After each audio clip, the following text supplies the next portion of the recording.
दोस्तों, मेरा नाम राशिद ज़हीर है और आप देख रहे हैं मेरा न्यूज़ चैनल जिसका नाम है राशिद ज़हीर ऑफिशियल।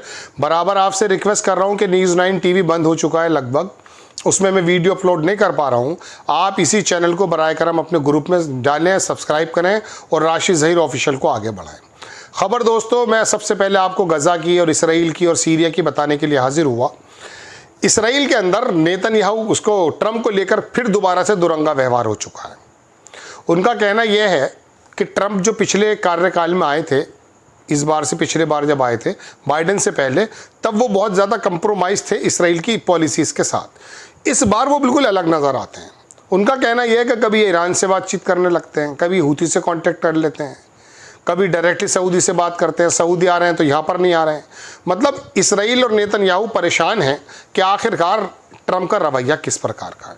दूसरी बात, गज़ा में उसकी ज़्यादती बिल्कुल अभी तक जारी है और गज़ा के अंदर एक नया प्लान दोस्तों लेकर के ये आए हैं कि गज़ा पे अमेरिका जैसे इराक़ में और इन जगहों पर अशरफ गनी वगैरह अफ़गानिस्तान में इस तरह की सरकार बन गई थी, इसको सफाया करके, इसको जब पूरी तरह से हमास और तमाम जो मजम्मती जो रेसिस्टेंस हैं इनको हटा करके जब हम लोग आ जाएंगे तो हम लोग यहाँ पर एडमिनिस्ट्रेशन देखेंगे। हाँ, उनका कहना यह भी है कि कुछ और लोगों को भी शामिल करेंगे, किन को करेंगे नाम नहीं बता रहे हैं, अलबत्ता कब तक करेंगे ये भी नहीं बता रहे हैं। इराक़ में कब तक रहे आपको मालूम है। तमाम चीज़ें ये दोस्तों आपके सामने हैं। सीरिया के जो जोलानी साहब फ्रांस पहुँच गए और भी इसके अलावा बहुत सारी खबरें हैं जो मैं आपको बताने जा रहा हूँ।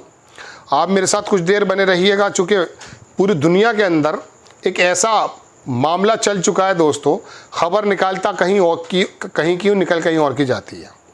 आप देखेंगे हमास ने कंफर्म किया है डेथ ऑफ खालिद अहमद, एक हमास के फाइटर था खालिद अहमद, इसका इंतकाल हो गया, इसको मार दिया गया है, शहीद हो गए ये इसराइली स्ट्राइक में सिडोन एट डाउन।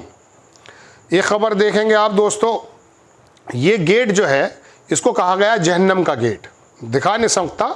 ऑपरेशन कहा किया गया राफा में। फ़लस्तीन के जो रेजिस्टेंस हैं फाइटर्स, उन्होंने एक हमला किया है और यहाँ पर इसराइल के जो सोल्जर्स हैं उनके व्हीकल्स को उड़ा कर रख दिया है। कुछ लोग यहाँ इसराइल के लोग मारे गए, कोई कहता 3, कोई कहता 10, कोई इसकी गिनती मेरे पास अभी एग्जैक्ट नहीं है, अलबत्ता मारे गए। यमन ने एस्टिमेट किया कि $500 मिलियन का डैमेज कर दिया है उसने, जो सना इंटरनेशनल पर जिनके एयरपोर्ट पर हमला हुआ था, वहाँ पर यमन के भी कुछ जहाज़ थे और बाकी 6 जहाज़ों को वहाँ तबाह कर दिया था दरअसल इसराइल ने जो हमला किया था। UAE is mediating secret talk between Israel and Syria. मुनाफिकों की कमी थोड़ी है भाई। ये UAE जो है ये मुझे शुरू से ही मुनाफिक लगता है। ये जोलानी पे मैं विश्वास करता नहीं, उसकी पर्सनैलिटी से इम्प्रेस ज़रूर हूँ।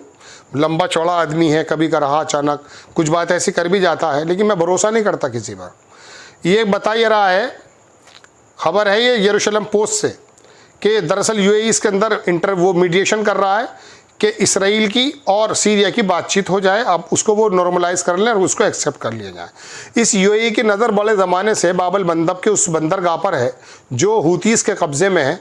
ये चूँकि पास में भी है, ये चाहता यह है कि ये बंदरगाह अगर मुझे मिल गई तो मैं यहाँ का कारोबार शुरू कर दूँगा। UAE की नज़र शुरू से ही है। हूती ने डिक्लेयर कर दिया attack Israel to continue after ceasefire reached with US। उन्होंने कहा कि अगर हमारी अमेरिका से सीज फायर हो भी जाएगा तो हम इसराइल पे हमला बराबर करते रहेंगे। अमेरिका इस बारे में बोला कुछ नहीं है। दूसरी खबर बताता हूँ, इसराइल का जो इन्वॉय है उसने कहा official list of the living hostages 24 की जगह अब 21 हो गए। ये ट्रंप ने भी कहा है कि जो यरगमाली हैं वो 24 जिंदा बताए जा रहे थे, वैसे तो 57-59 हैं, लेकिन अब 21 हो गए, मर गए होंगे चूँकि बमबारी तो वो कर ही रहा है। आगे देख लीजिए, ये अखबार की खबर है टाइम्स ऑफ इसराइल की, उसमें लिखता यह है अखबार के his first terms was remarkable for Israel from the start.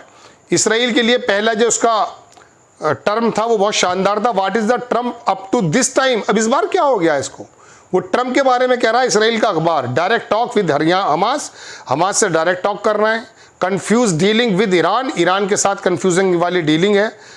Unworkable vision for Gaza, और गाज़ा पे वीज़ा जो विज़न है वो वर्क नहीं कर पा रहे हैं, कभी कहते हैं ख़त्म कर दो, कभी कहते हैं कोई दिक्कत नहीं है। और वो कह रहे हैं Gaza now an agreement with the Houthis, अब हूतीज़ से एग्रीमेंट भी कर लिया है। अनकोऑर्डिनेटेड विद नेतन्याहू, और नेतन्याहू से कोऑर्डिनेट नहीं हो रहा। Without evidence influence Israel can only hope there is much yet to be revealed.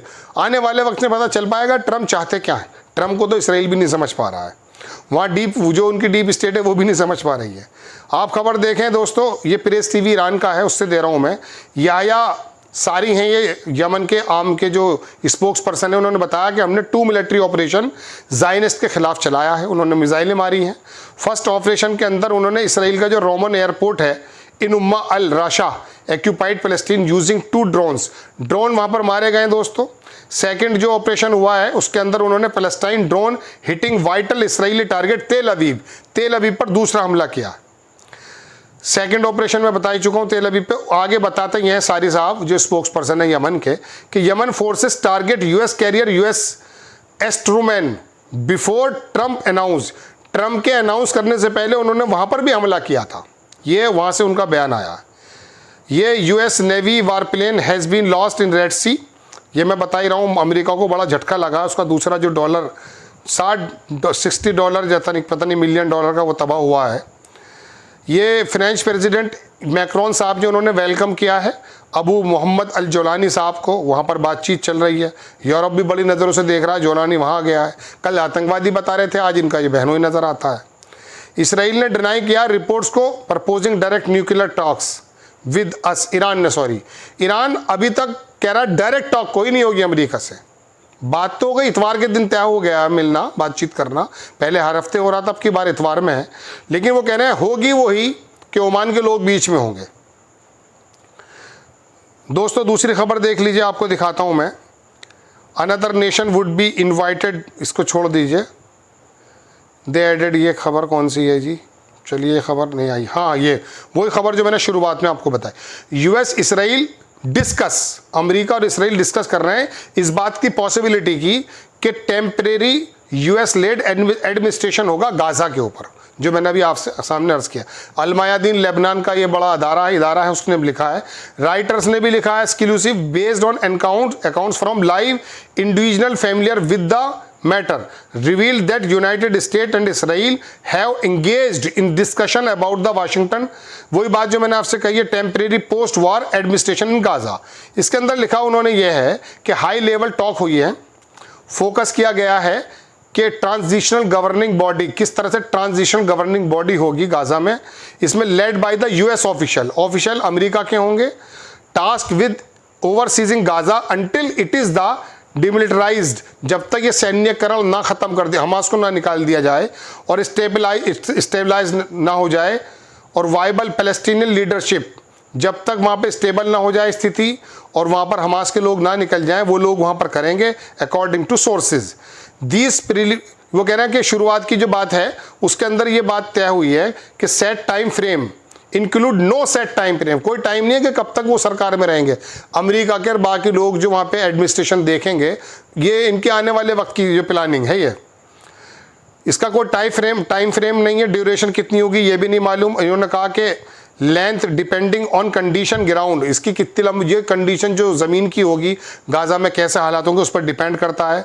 आगे इन्होंने लिखा है कि speaking due to sensitivity matter source, इन्होंने कहा proposal to US establishment coalition provisional authority Iraq, जैसे 2003 में इराक में आया था, इन्होंने अपना बंदा बैठा दिया था। Invasion of country and fall of the Saddam Hussain. ठीक है जनाब, ये इन्होंने बात कही है। अब देखिए कभी कुछ आता है कि गाजा के बारे में, कभी कुछ आता है, इनके अलग अलग ख्यालात आ जाते हैं। ईरान की मिनिस्ट्री ने बताया है कि फाइनली कंसिडर, इसको छोड़ दीजिए, ये पाकिस्तान और इंडिया के बारे में ईरान की तरफ से बयान है कि किसके जेट कितने चले गए हैं। ट्रंप ने प्लान कर लिया है कि पर्शियन गल्फ का जो नाम है अरेबियन गल्फ होगा, चूँकि ईरान की सऊदी की इसके बारे में कुछ लड़ाई भी चलती रहती है।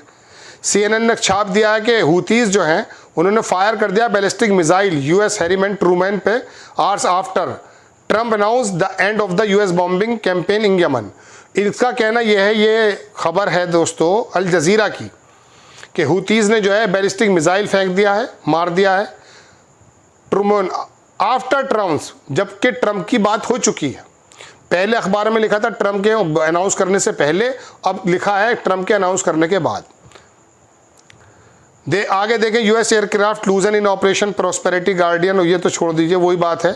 930 मिलियन का अभी तक नुकसान हो चुका है। जो यमन पे हमला किया है ना अमेरिका ने, उसमें टोटल 1000 मिलियन के करीब, यानी कि आप समझ लीजिए एक बहुत बड़ी रकम इनकी खर्च हो चुकी है। इसमें 22 MQ रैपियर तबाह हो गए हैं, UAV 3 F-18 super hornet jets, ये अमेरिका तबाह कर गया थोड़ा सा, और उनका कुछ प्रोग्राम नहीं हुआ। हाँ, इसराइल का जो हमला हुआ है उससे नुकसान यमन का ज़रूर है।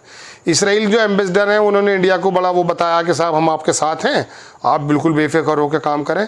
यमन हैज़ लॉन्च, ये तो मैं आपको बता ही चुका हूँ। ईरान के जो फॉरेन मिनिस्टर हैं वो इंडिया आ रहे हैं मध्यस्थता करने के लिए, अच्छी बात है। ट्रूपर्स इंजर्ड शूटिंग, इसको छोड़ दीजिए। अल-क़स्साम ने जो है वो कुछ लोगों को हमला किया ज़ायनिस्ट मिलिट्री यूनिट पर, राफा की मैं आपको बता भी चुका हूँ शुरू में, वो ये बमबारी किए, उसी से मारे गए हैं। ये कोई कहता 12 मारे गए, कोई कहता 20 मारे गए, कोई कहता 30 मारे गए, इसकी कोई गिनती है नहीं। वैसे 61 गजन्स जो हैं मोस्टली चिल्ड्रन वुमेन, ये कल रात से अब तक, सॉरी परसों रात से अब तक, ये तारीख़ है, हाँ, अब तक मारे गए साहब, शहीद हो गए गज़ा के अंदर भी। ये मैं आपको तमाम खबरें दे चुका हूँ। फ़िलहाल दोस्तों ये खबरें तमाम वहाँ की थीं जो मैंने आपको अर्ज़ किया अभी आपके सामने। नेक्स्ट टाइम कुछ खबर आती है इंशाल्लाह लेकर के हाजिर होता हूँ। आपसे गुजारिश है चैनल को सब्सक्राइब ज़रूर कर लें और अपने अपने ग्रुप में डालें। इस चैनल को आगे ले जाना आपकी ज़िम्मेदारी है। मैं जब तक हूँ, मतलब जब तक ये चैनल है ठीक, वरना फिर कुछ और बनाएंगे, क्योंकि अमेरिका और ये यूट्यूब और ये तमाम यहूदी सारे प्लेटफॉर्म्स को बंद करता जा रहा है। आपसे गुजारिश है, जब तक मैं, हालांकि मैं बहुत एहतियात रख रहा हूँ, बहुत ज़्यादा सीन्स वगैरह नहीं लगा रहा हूँ, और थंबनेल जो बहुत कैची हो सकते थे वो नहीं लगा रहा हूँ, ना ही इसके अंदर सिर्फ एक ही टाइटल आता है जो मैं आपको लिख रहा हूँ। आपसे गुजारिश है कि चैनल को आगे बढ़ाएँ। इंशाल्लाह हाजिर होता हूँ। जय हिंद।